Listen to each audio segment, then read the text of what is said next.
जय जगन्नाथ।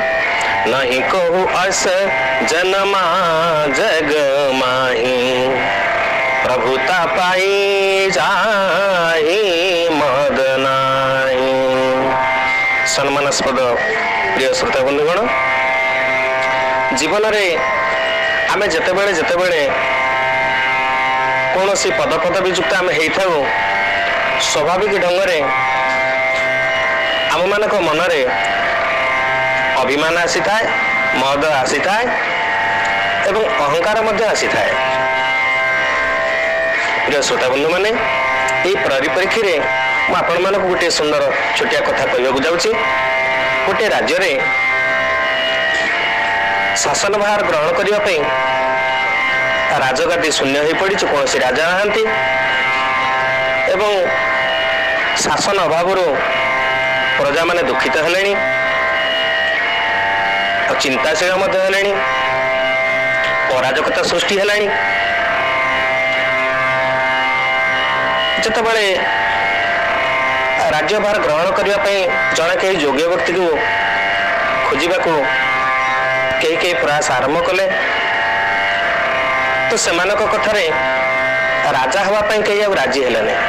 जिते योग्य व्यक्ति थिले मध्य, ज्ञानी गुणी व्यक्ति थिले मध्य से माने इच्छा प्रकाश कले नहीं ना। कहीं ना राजगादी में बसवाई हेले गोटे शर्त अच्छी। शर्तटी कौन ना राज्य शासन जो राजा करेंगे राजगादी में बसवे, जितेबाला वार्धक्य आसीज से आ राज्यर न रही राज्यर सीमांत पारी हुई अरण्य रे एकाकी निवास करेंगे। यह थिला शर्त। ये शर्तटी समस्त शुणिला परे कहा मन आसुन थाए जे मु राजा हेबे। कहीं ना राजा हवा को हेले किसी वर्ष सुख भोग करिया को पड़िबो, विलासी हवा पई पड़िबो, विलासी बसन रहिबा को पड़िबो, भोग विलास रहिबा को पड़िबो। किंतु ता परवर्ती अवस्था रे अरण्य रे एकाकी जीवन यापन करी दुखरे कालतीपत करिबो। ए अरण्य निवास जनित दुख को केबे सह्य करि हेबो नहीं। तेणु यही शर्तटी को शुणिला पर केही भी जणे राजी हेलानी। राजा खोजा चली जड़े कई योग्य राजा खोजा किसी सदस्य माने परिभ्रमण करुचंदी, तो कहीं राजी न हवा स्थले एक समय जड़े फकीर बाबा रास्तार बुलुथुबार देखिले। समस्ते चिंता कले फकीर बाबा को टिके पचारिबा। समस्त फकीर बाबा को जाई प्रणाम करी पचारिले, बाबा आपण राज्य राजा हंतु, आपण जदि सम्मति देबे ताले आपण को आमे राजगादी रे बसाई राज्याभिषेक करिवु बोली स्थिर करिवु। फकीर बाबा राजी हो गले, कहले आपण सिना राजी हेले बाबा, किंतु एथरे गोटे शर्त अछि ना। शर्त पुणी कौन ना, जितेबाला आपण को वार्धक्य आसीज सेतेबाला आपण राज्य रहिबे ना। राज्य सीमांत पार होई सीमांत रे थिबा निर्जन निकांचन घोर अरण्य रे आपण एकाकी निवास करिवे। गोटे पत्र कुड़िया करी बा कुड़िया करी आपण निवास करिवे। फकीर बाबा टिके स्मित हास्य कले, कहले एई कथा, ताले मु राजा हेबी। शासन भार मते दियंतु, मु स्वीकार करुछे।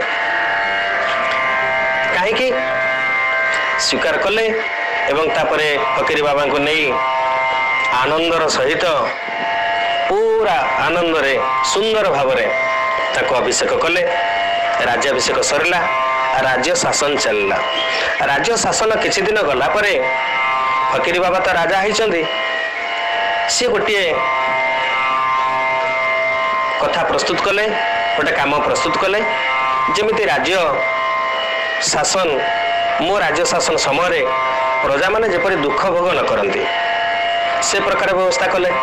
आज्ञा व्यवस्थाटी थिला कौन, घोषणा कले जे ए राज्य रे सीमांतवर्ती अंचल रे जेते गुड़िए जंगल अच्छी बा अरण्य अच्छी सब अरण्य को काटिकी सफा करा जाओ एवं से स्थान रे सब शिल्प प्रतिष्ठा करा जाओ। कहीं ना ये राज्य रे जेतेक बेकार युवक अछंती, युवक युवती अछंती समस्ते से शिल्पानुष्ठान जदि चाकरी करेंगे बा कर्मसंस्थान पाइबे हुए तो से दाना पानी पाइबे एवं किसी दरमा पाइले से आर्थिक संकट दूर हो कथाटी आज्ञा समस्त मन को पाइला। जंगल कटा आरंभ है, शिल्प आरंभ है एवं समस्ते निज निज योग्यता अनुसार कर्मसंस्थान पाइले एवं कर्मसंस्थान पाइला परे मासिक पारिश्रमिक समस्त को उचित मुताबक दिगला। प्रजा माने भारी सुखी हेले। सेमानक भितरु आर्थिक अभाव अनाटन जनित दुख कुआडा दूर हो गला। जेतेबेले राजांकर वार्धक्य अवस्था आसिला समस्ते चिंता कले राजा एबे बण को जिबे, अरण्य को जिबे, एकाकी निवास करिवे।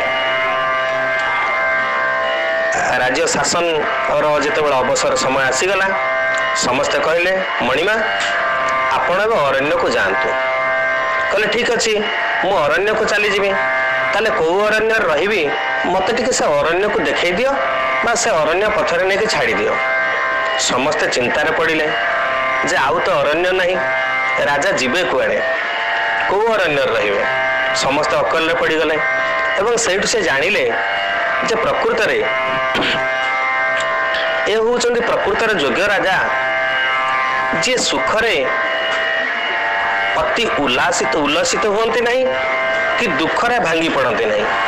ये होउचंदी प्रकृतर स्थितप्रज्ञ जे अधिक गुड़े धन संपत्ति भोग विलास पाइगले ताकू अत्यंत निजर बोली भावी ता भीतर आसक्ति आणती नहीं कि बा अति गुड़े विपद पड़िले बा निज ऊपर को विपद आसिले बा दुख आसिले भांगी पड़ती नहीं। ये होची स्थित प्रज्ञार लक्षण।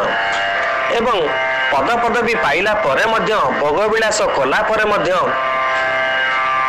आम मणिमा बा आम राजा केबे पश्चातपद है नाहंती जे जंगल को मु जीवी नहीं, मते सेपरी दुख दियंतु नहीं। काहेकि ना श्रीमद भगवत गीतार आम मैंने शुणीचे जे दुखे सुखेशु उद्विग्न मना दुखेशु विगत स्पृह वितराग भय क्रोध स्थित मुनि रुच्यते। दुनिया रे एमिति कहीं नहीं जहाँ को मद स्पर्श करे नहीं, लोभ स्पर्श करे नहीं। ए सज्जन वृंद कथाटी एतिकी रखुची। जीवन में केते आमे हारीचे आ केते जीतीचे तार हिसाब निकास करिवा गोटे स्थित प्रकार लक्षण नुह। जाहो कथाटी आपण मानकु निश्चित श्रवण करिवे एवं मन छुआ बोली मोर आशा और विश्वास। जय जगन्नाथ।